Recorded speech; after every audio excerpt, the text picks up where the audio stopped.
欢迎收看关键时刻。我们之前就在节目上面跟大家讲过，美国会靠着虚拟币再次创造美元霸权的2.0。结果今天这个说法，连中国的官方也直接说一个新报告。这份报告里面直接形容美国就是一个头号玩家。他这边讲了美国技术霸权下的全球虚拟货币资产收割行为，因为他现在此时此刻竟然可以不费一兵一卒的情况之下，把比特币收归到自己的口袋里面去。你没有听错，他写得非常明白，美国靠着厉害的技术、科技、黑客，先把你的东西全部都拿来，接着制定法规之后，利用各种机构去执行这件事情。那个诈骗帝王陈志，还记得他因为诈骗的关系被美国没收150亿吗？这150亿原来啊小小一点点而已。原来美国在这3年的时间，不仅把陈志的150亿给没收之外，这3年他竟然没收了300亿美元的虚拟币。为什么中国的报告要这时候出来？因为在这个美元霸权2.0下，最大的受害者就是中国。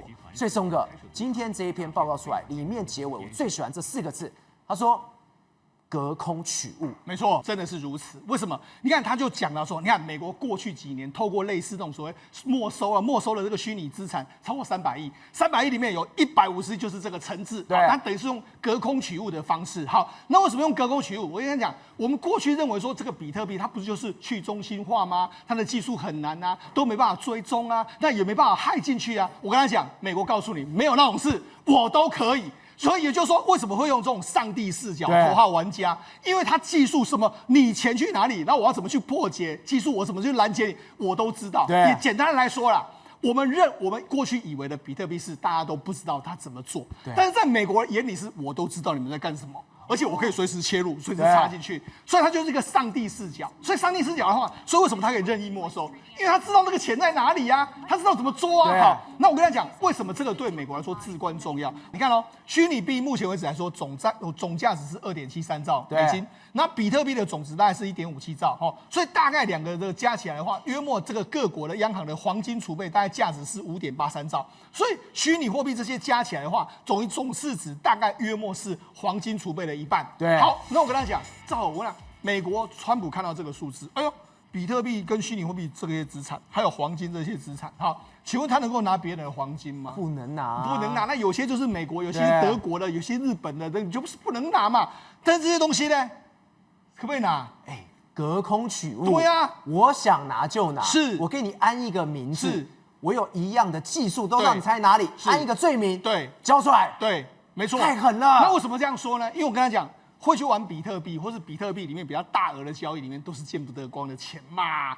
陈志就是这样，你看，那很多中国高官的钱都在里面啊。那这里面我随时要拿，我拿了你能怎么样？你就是违法，不承认了。对啊，好，张兆和，你在中国内部贪了这么多，你要我跟习近平说你贪了这么多吗？不能讲，不能讲。所以他等于是这些钱呢，哎，他要拿就拿。好，那他要拿就拿的话，变成是怎样？这个对美国的财政或者对美元来说是很补。好，另外一个是什么呢？他先用一个方法。赵，你知道吗？他还鼓励大家发展比特币，对不对？那发展比特币，他用什么？他用这个政策绑定，就说好，为什么他这一次要破解比特币给你看？对，如果你要玩比特币的话，你就要follow我美国的法律嘛。对，好，我把我的法律体系架在这个比特币的这个法律体系之下，让它跟我的美元互相的挂钩。互相美元挂钩的时候，就变成怎样？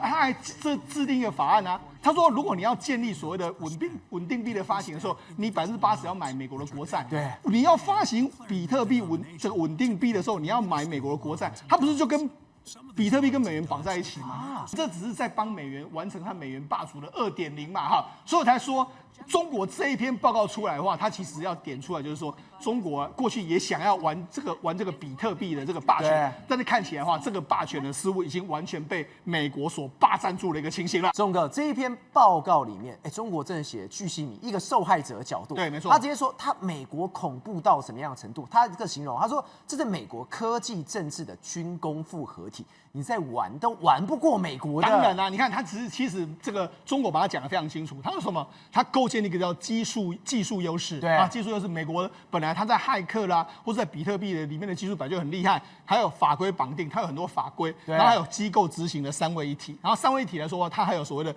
科技、政治跟军工的复合体，就是矽谷的巨头给它技术嘛，对，然后还有政治贵族嘛，还有华尔街精英这些，他们就在那边密谋啊，怎么样搞你，怎么样搞你，所以组成一个所谓3合1的这个复合军工体。而且它里面写非常细哦，他说什么？他说透过这种军工复合体的情况下，通过网络攻击、规则围堵、欲擒故纵、定向收割、远洋捕捞，实现精准化的数字掠夺。我心想，到底多害怕？对，没错。好，我们跟他讲，实际上如果你按照中国这个报告来说，我们就觉得很有意思。为什么？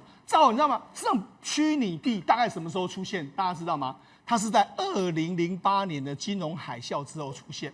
那为什么会在金融海啸出现？因为当时他的说法是说，我们要去中心化，要挑战美元体系的。对，就大家都认为说啊，那个跟美国完全没有关系。但是现在这个报告里面跟你讲什么？他说，头部的区块链的产业都是由美国主导，限制高端的技术外流，将加密货币的核心资产的技术纳入军民融合体系里面，然后还禁止向特定国家出口区块链相关的这个技术。所以等于是说，我们过去认为说，比特币那跟美国完全没有关系，这些所谓加密货币就是要挑战美元。但是现在我们才知道，原来那些技术都在美国。过去我们都说嘛，比特币有一个好处是什么？它不会被害啊，对，不会被黑吃黑啊，所以我们放在比特币里面，或者放在这些所谓虚拟货币很安心啊，绝对我在我的账户里面，你看我们台湾之前不是某个政治人物，我们要破解它都很难吗？对。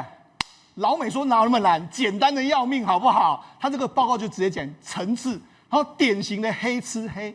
他就说，在这个去年这个2025年的11月发布的这个国家这个中国发布的这个报告里面就已经讲了嘛，美国国家级的骇客组织透过底层加密漏洞，实现所谓精准的破解，攻击这个冷钱包，然后转移资产，展现了美国成熟国家级虚拟货币窃取的技术能力。这显然跟美国关于比特币从未被骇客攻破的说法大相径庭，或者其真实含义是比特币从未被美国政府以外的骇客攻击。所以简单的说，他这告诉你什么？因为美国也没有说是我害的，美国没有讲啦，美国是说我们没收他的资产，但是中国是说他用骇客害进去，这是中国讲啦。所以那就是这样哈。好，那我就想，他未来可以怎么做？我就想通过没收啊、罚款的方式啊，就直接掠夺。甚至他被没收了150亿里面来说，150亿美金这么多钱，赵好，你觉得他骗多少美国人的钱？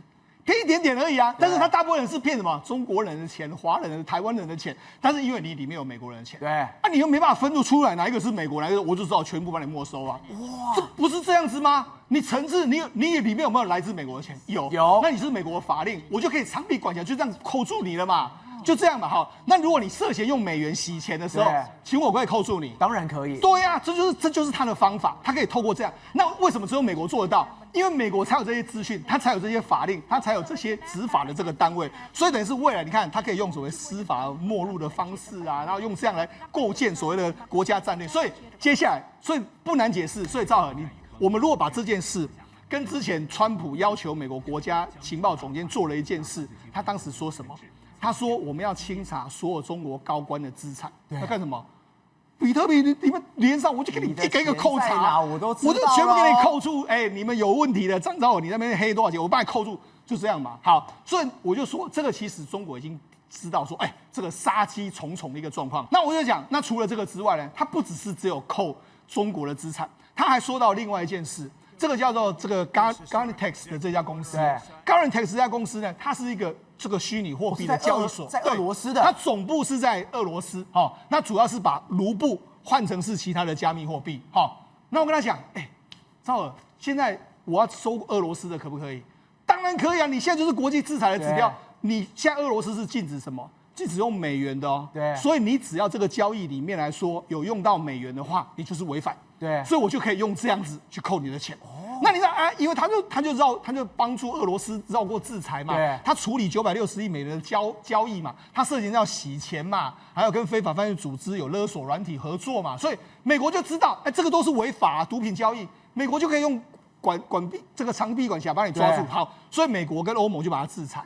然后2025年的时候，这个交易这个就是被干掉了。被干掉的时候，然后怎么做呢？他们就把它列入实体清单之后，就把他所有的钱都冻结了。冻结之后就瘫痪，瘫痪之后就直接把他的钱都拿走了，就这么简单。那我们讲这个行动是什么？你看部门之多，美国的司法部啦、联邦调查局啦，还有荷兰啦，然后德国啦，还有法兰克福啦、芬兰啦，还有爱沙尼亚这样一起行动，跨国行动。那你知道为什么这些国家都会跟他行动吗？因为美国都有这些国家的这个几乎是管辖权哈。那我们不是说他跑到印度去抓人吗？他跑到印度，你看印度的中央调查局，然后逮捕了这个立陶宛的民众，就是这个哈，这位人士，这位人士来说的话，他叫做 Beskikov 哈，他本身他就是这个的创办人之一。好，那你看他们这个部队这个印度的这个 CBI 哈，到达这个地方去逮捕的时候，就看到这个黄色衣服的人，他们就说，你看到他住的地方其实很不起眼，然后看到他的时候，赵文娜然后这个人就说，我这个他们印度人来就说要抓走他，对，然后这个人进去就说你等我一下，哈，这个黄衣服就说你等我，他进去房间里面，进去房间里干什么呢？然后就拿了一袋钱出来，他就说拿了一个小袋子，拿出一捆5500卢布的这个钞票拿在桌上说，你不要抓我好不好？就那当然这个贿赂，对，然后这个印度中央调查局的人当然知道就是他，就把他扣起来。所以你看，他还抓到人呢，抓到人哈！我就说美国跟跨国行动，你看这么多国家，至少我们知道说美国、荷兰、德国、芬兰、爱沙尼亚合作之后，到印度去抓人。而且松哥这样一路看下来，美国真的是太狠了。除了魔法攻击之外，是物理攻击，是他去抓人，对不对？是先把他列为这个关联实体的名单内，结果开始去冻结你的钱包的资产。利用美元清算霸权瘫痪你的流动性，接着物理攻击来了，他开始司法部起诉高管，并且通过国际抓捕，他跑到了印度去，把创始人抓了起来，瓦解他的营运团队，同时还查封了域名跟伺服器的物理层面，摧毁其基础设施。更厉害是什么？他另外看，因为原本的这个 Gara-Tex 呢，他原本是说，他知道事情不要扛的时候，他要移转资产。就在移转资产的过程里面来说的话，你看美国都完全知道，所以美国就怎样，他就看着你移转，譬如他从 A 点到 B 点到 C 点到哪里呢？美国都全部知道，所以这些全部都被美国完全的冻结住了，把它完全的绞杀，所以就是这样，你藏在哪里我都知道，而且他知道你的这就是变成是这些钱包也有可能就是你的钱包嘛。所以就这样抓住你了，所以你要知道，他在这个案子里面采取这样的行动，你看他就维护什么？他的金融霸权啦，然后打击地缘政治的对手，还有控制新兴数位领域的这个战略目标，完全成功。所以呢，我们看你从这个 Gara-Tex 的这个公司，你就知道说，美国的技术含量到底有多高。对，他连你人本身物理上的人，他都可以抓你。对，公司我给你端掉，然后你的技术我给你查封，另外一个你要怎么转让这个资产，说我都给你知道。所以你逃得过吗？太可怕了吧！逃得过吗？还有这个，之前暗网最大的黑市叫丝路。对，丝路来说，他就卖一些离离扣扣的嘛。你之前来说，你可以看他很多这个包装，你要买什么护照啦，买什么的都全部买得到。好，买得到的时候，你知道吗？美国2013年就开始调查，然后调查之后呢，他就扣他的这个所谓的相关的比特币，对，收益100亿。对啊，就这样啊。他把它扣完之后，然后拿去卖，对啊，10年卖完就赚了100亿啊。所以你就知道，事实上你看扣下来，他还扣了这些公司，这是美国的大补丸呐。对啊，所以我就跟你讲，我缺钱我就去扣了。好，那为什么他们会这么厉害呢？主要原因是这样，你看我们赵长鹏，这过去币安的这个领导人啊，对，赵长鹏现在，赵长鹏不是被判这个入监嘛？对，入监然后出来之后，你看他现在跟川普骂鸡啊，川普川老大啊，你原谅我啊，然后我们这样，为什么这样？好，他也是这样子啊。那为什么这样说？你看他说什么？他2023年到2025年，针对这个赵长鹏，美国发起所谓民事加刑事的双重罪责。然后呢，为什么要罪责他？最后币安被罚了大概43.5亿的美金的这个罚款。那为什么美国可以判他罚呢？因为很简单，我跟你讲。我们说交易的这个平台里面，他都认为说，哎呀，我交易的过程里面很安全嘛。譬如说张兆和跟我交易，没有什么问题嘛。他不是去中心化吗？都没办法抓到人啊。但我跟你讲，美国就是个上帝视角，他就全方位监控。他在币安里面，你的营运数字、用户数据、交易数据全面渗透，然后他数字平台里面监控你完全非常清楚。他还说什么？他说，他的内部的资料里面来说，就说，他们有这个 Signal， 用 Signal 互相的传讯息。这个币安的赵长鹏还跟 Signal 的员工说，你把里面很多这个交易的这个资料把它去除掉。譬如说里面有一资料库是 US 的，他把它换成是 UNKWN 这样掩盖是美国用户，然后还发布这个 VPN 的使用指南，指导美国用户来说，你避免这个 IP 的这个封锁。好，那为什么要这样做？我跟你讲，为什么他会被抓？赵你知道吗？因为美国已经抓到说有一些美国人利用币安买卖比特币用来做什么？洗钱啊！对，那所以你就帮助洗钱，那你当然完蛋嘛。所以你就有这个罪责嘛。好，罪责来说就很简单，那就把你扣起来，就这样一个状况。不是，这让我觉得最可怕的是什么？真的细到不能再细。对，从通话记录到你的内容，到你怎么样去躲避，美国真的是上帝视角，我就静静看着你，只是什么时候动手而已。对，所以你看，他就想嘛，这个2023年到2025年，美国具有国家政府支持的骇客组织，针对20个主流虚拟货币的资产交易所发起定向攻击，然后攻击包括说植入后门啊，然后钓鱼。这个鱼叉钓鱼啦，供应的渗透，然后窃取他们的相关的资料，所以就你看涵盖什么亚洲、欧洲、非洲多个平台，然后部分攻击的行动跟美国司法部啊等执法单位的这个相当的类似，所以简单来说就是什么意思呢？美国人他过去这个虚拟市场，他早就知道我可以拿下这个市场，但是我都一直把它养着到现在为止，美国需要的时候，我就把它收割清楚，就是这样。然后我透过一系列的法令的制定啊，规则的制定啊，还有我技术的这个优势，我就可以把比特币市场完全囊归在我的囊中啊，全都是我的。对，好，那中国这篇文章就讲，你看中国人民党明确指出，虚拟货币不具有法定货币都等同的这个法律地位。那尤其是你看美国这样的话，他就说。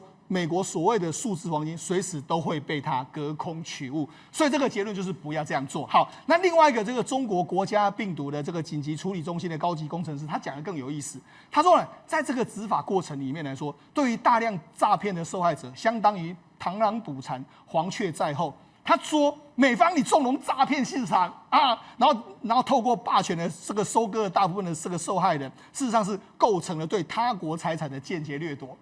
简单来说，他还指控美国。他说：“美国，你明明就知道陈志他就在诈骗，那你还放任他这样诈骗？诈骗到赚这么多之后，你才觉得说这是个割韭菜的时间，你去割韭菜，150亿全都是我的。对，那割韭菜，他说大部分还是中国的受害者。所以他就说，你看，你就是螳螂捕蝉，黄雀在后。不过，我觉得你讲这个都没有用。为什么？这个世界就是讲求霸权，讲求实力嘛。那美国它在这个所谓虚拟市场，它就是这么强啊。那你怎么办呢？那法规也是它，就好像我们以前看少年足球，这个球证什么裁判都是我的人，都是我的人，你能怎么样？你能怎么样？你顶多在那边喊而已，你能怎么样？你顶多就是不要加入他的 game。所以现在这个报告里面就告诉中国民众说，最好不要加入美国这个数字游戏、虚拟货币的这个市场。国珍，看哦，太妙！赵长鹏获赦之后返美，现身加密峰会，交际川普家族与政要，现在变成真的变麻吉了。结果你说这里面最有趣的是，川普现在要借由这所谓的虚拟币，要打一场没有烟硝的战争。是的，美国去年通过天才法案之后，川普就是想要做什么？让美元霸权不只做实体美元，也建立到虚拟美元，所以美元霸权会进入所谓的虚拟2.0的时代，掌握世界的金融。对，所以在我们农历年大年初4的时候，2月20号的时候，不只是赵长鹏去参加加密货币的峰会哦，对，而是川普真的实现所谓的美元霸权2.0。他办了一个叫世界自由论坛的财经论坛，邀请了500个人来聚会。500个人有谁？有动一根手指头就有几百亿美金资金可以调动的人，包括高盛的执行长大卫所罗门，还有纽约证交所所长、纳斯达克所长、交易所所长，对，都来了。这些人是什么？这是掌握世界实体金融，叫美元霸权1.0嘛。华尔街世界上最有钱的人，平常他们都在曼哈顿穿着高级西装啊，有袖扣那一群人。那另外一群人，500个人里面还有另外一群人是什么？穿着帽 T， 半夜都没打电脑，喝个垃圾汽水那一群人，虚拟币的币圈的。以前这2群人是互相看不起对方。川普竟然通过一个天才法案，把他召集在一起，这叫什么？川普的实力，世界上能够影响金融的都被找来。所以你不要看，这是一场什么海湖庄园协议，在世界上最有影响力的海湖庄园这个别墅里面，找了一群能够影响世界金融人，然后同时要打一场什么？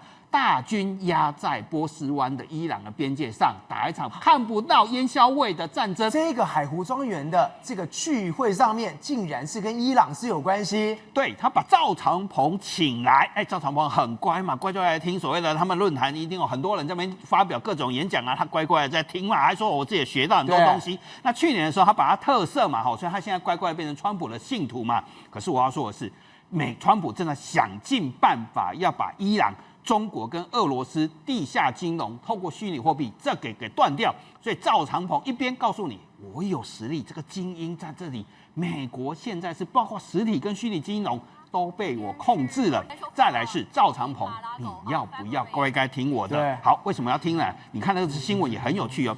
2月20号4天之后嘛，华尔街日报马上报一个报道是币安解雇了10亿美金流向的一个调查人员，币安还在抵抗哦，他内部还是有人在抵抗，包括赵长鹏已经加入了，对不对？可是内部还有其他人在所谓抵抗什么？抵抗美国在调查什么？因为川普在2月的时候，他下达一个极限施压的命令，命令什么？伊朗的钱从哪里来？我一切都要掌握住。所以币安内部要成立什么？叫做币安金融犯罪调查集团，币安自己人赵长鹏在配合嘛。那这一群人开始调查，很狠哦，只要是中国客户注册在币安的，都要把资料交出来，特别是你这些钱包跟伊朗有关的，全部都要2024-25年之间账户流去哪里，包括给伊朗胡塞组织这些资金。都要交代，这叫直线施压。中国客户只要中国客户，不管你是中国政府或中国私人的、中国有钱人，你都要把账户的资金流向交出来。所以这个叫什么？在大军、飞机、大炮、飞弹过去之前，打了是场更狠的金融战争。结果查到什么？这17亿美金啊，有10亿美金，其中一笔啦，叫 Brace U 嘛 ，Brace Trust 的香港公司，这个是注册在币安的香港公司啊。结果他有10亿美金拿来干嘛？你知道吗？拿去支付影子邮轮，包括俄罗斯这些人的水手，平常营运这些钱都是从这个账户出来的。抓到了，有200个账户被抓到了，所以它代表什么？支持用所谓的中国透过这个账户把17亿美金汇给这些邮轮，这些邮轮再把这些油运到中国或运到其他国家去。我们就知道嘛，委内瑞拉在打的时候都在抓这个东西，所以背后有一个金融体系在支持嘛。这个金融体系以前美国管不到，现在川普来了，我把赵长鹏找来就是要管这个。结果现在为什么这个金融犯罪集团里面还有抵抗势力，这个叫邓伟正的人，把这些调查集团呢给解雇，所以两边有一个势力在对抗，对抗什么？在抵抗川普的极限施压。一翻可以把什么翻出来？把整个邪恶轴心的所有的金融都翻出来，难怪会有抵抗力量啊！所以我们来讲整个过程嘛，去年他把它释放出来之后，就开始查，好，先查出一个叫黑撒的账户啊，这个是币安的调查人员，就川普说，极限施压，你这些人要把报告交出来哦。所以这个叫黑撒的公司在香港注册的，好，他是注册在香港，然后他有钱，然后通过币安，他到币安的交易所，然后有一个实体 A 的账户，结果这个账户的地址在哪里？汇给谁？就是伊朗革命卫队，因为革命卫队现在都在做生意啊，每个都变有钱人。香港跟德黑兰之间有一条影子银行的路线通道，不停的透过这个黑撒账户把钱给汇过去。好，这是他查的嘛，透过币安的调查人员就查出来这一笔。好，接下来就会查到这个 A 实体 A 的账户，对不对？对。好，这个 A 是伊朗的嘛，中国有钱透过香港有5亿过去了嘛？对。好，开始在跟关联账户就查了说，Brace 就被查到了 ，Brace Trust 的就查到，他还有10亿美金流过去，而且流到哪里？又是伊朗的革命卫队，所以把这些图串起来叫做什么？中国关联网络。对，哇，所以美国现在是怎么样打一场虚拟的金融战争？中国的钱留在哪里？为什么说比特币世界上都没有人可以破解，就美国就是这样干的？而且国正哥，我这样听完之后，我毛骨悚然。今天你已经把这个金流全部都找了出来，你是怎么去汇钱的？你给了谁？同时你也锁定了这一些钱。等于是我只要在短短几分钟、几秒钟的时间，我就可以把钱给扣住了。钱给扣住，那么伊朗跟中国不就是完了吗？还有俄罗斯就完了嘛，对所以你未必要用所谓的轰炸的方式，或直接入侵伊朗、打入伊朗去瓦解伊朗嘛。这个方式也可以把伊朗完全击垮，甚至把中国跟俄罗斯都可以同时击垮。但是我要说的是，其实内部还有阻碍力量，这就是为什么川普要把他请去，让他看到什么叫做美元霸权2.0嘛。其调查过程是有问题、有阻力的。好，有些内部账户，这些调查人员开始查嘛，例如你是黑撒是我的客户，我是币安的，我一定问你说钱怎么来的。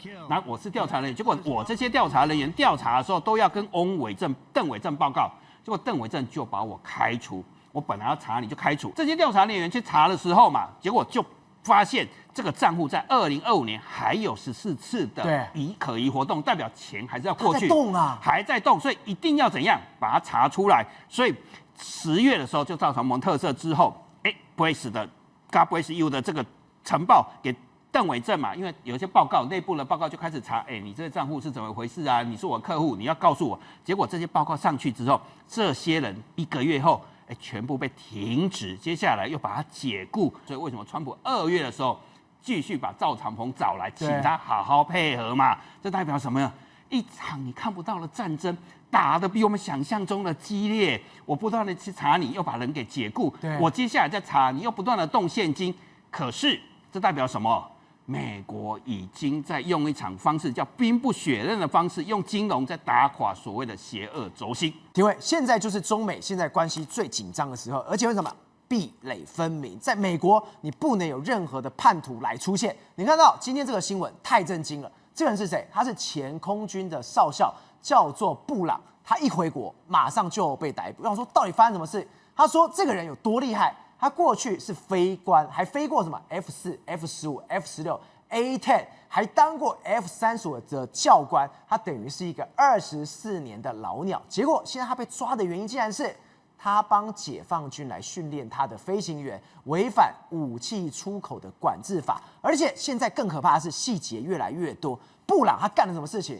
他在2023年，没想到到中国的第一天，12月到中国，他竟然花了3小时回答美军的问题，第2天还自我介绍给解放军，不是完全就叛国了吧？对，这个美国司法部25号宣布就把这个布朗这一位目前今年65岁的这一位前空军的飞行员，也是教官把他逮捕了。那为什么逮捕他的理由是什么呢？就是他2023年的12月开始到中国去训练中国的军人如何开飞机。这时候他最近回到美国的时候，这个美国当局呢马上就把他逮捕了。对，那为什么会这样子呢？因为起诉的理由就是根据所谓的违反武器出口管制法。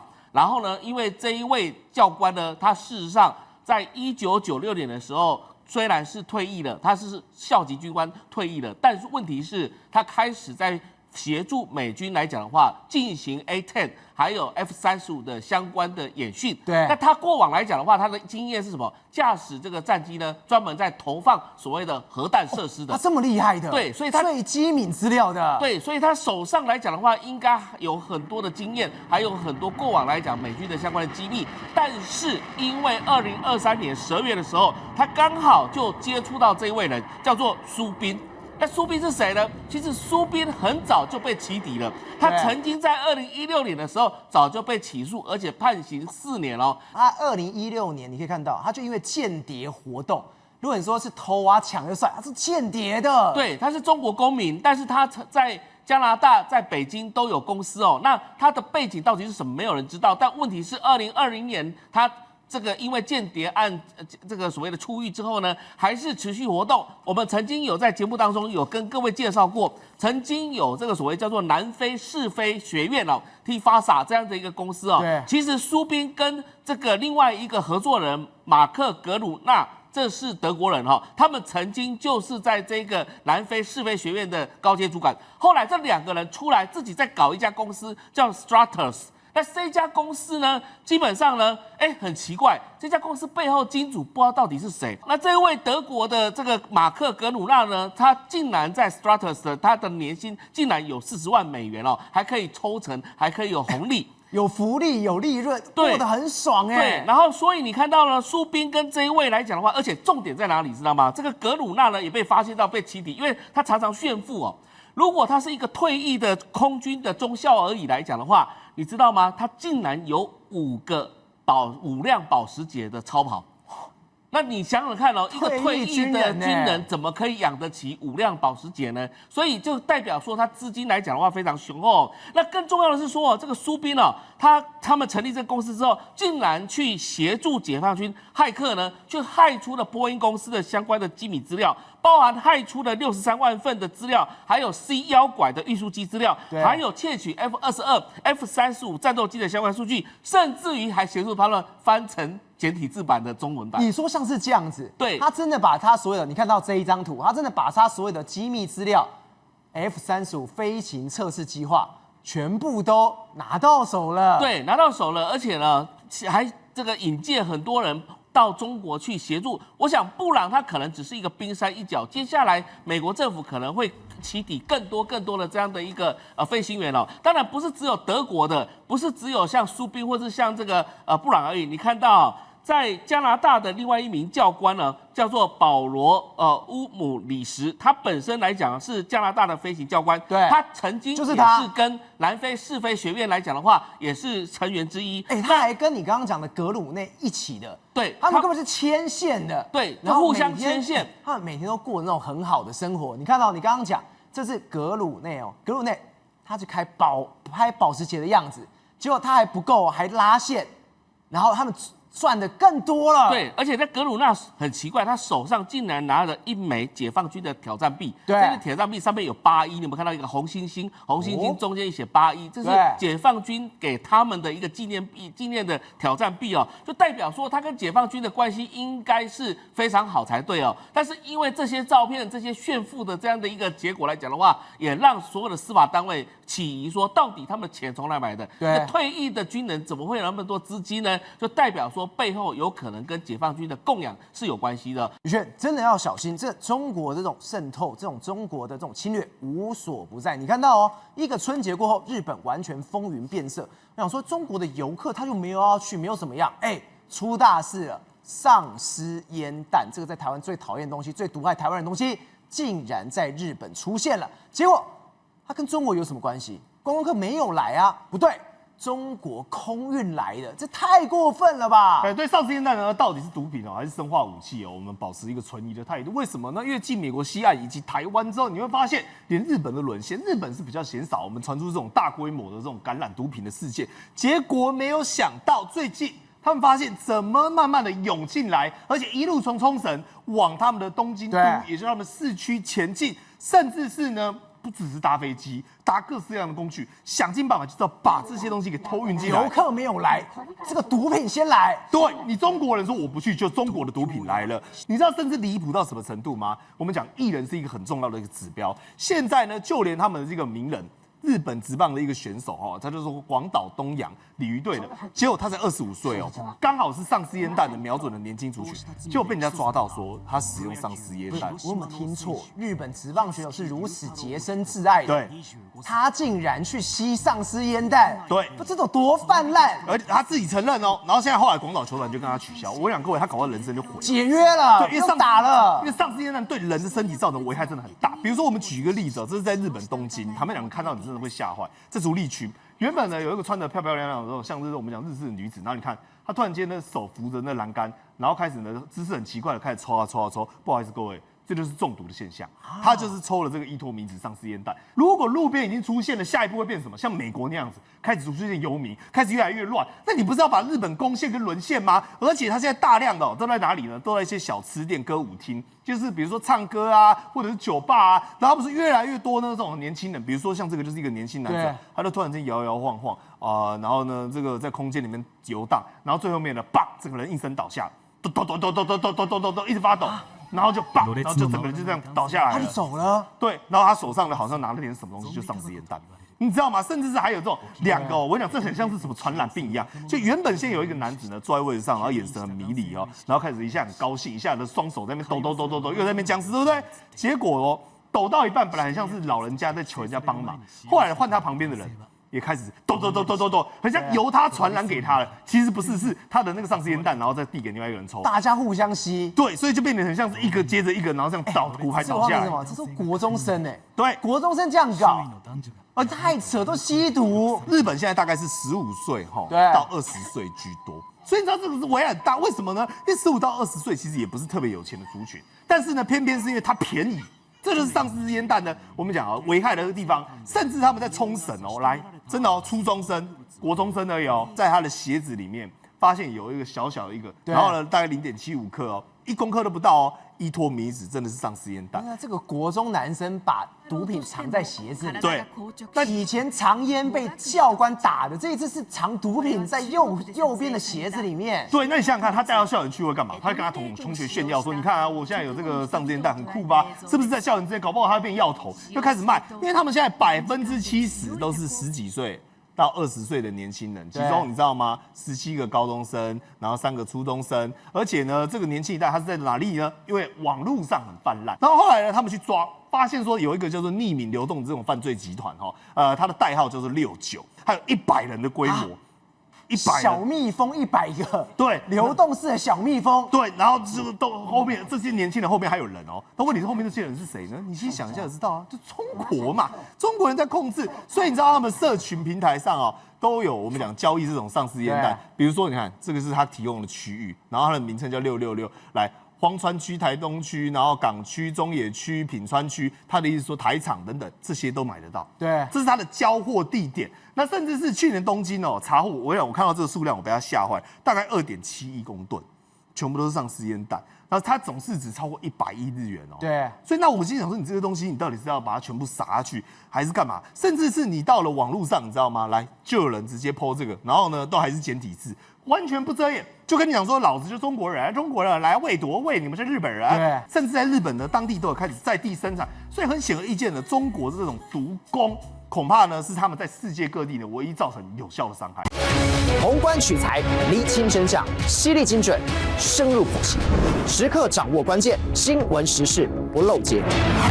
老时段，新气象，我是钟耀和，关键时刻2.0，全新出击。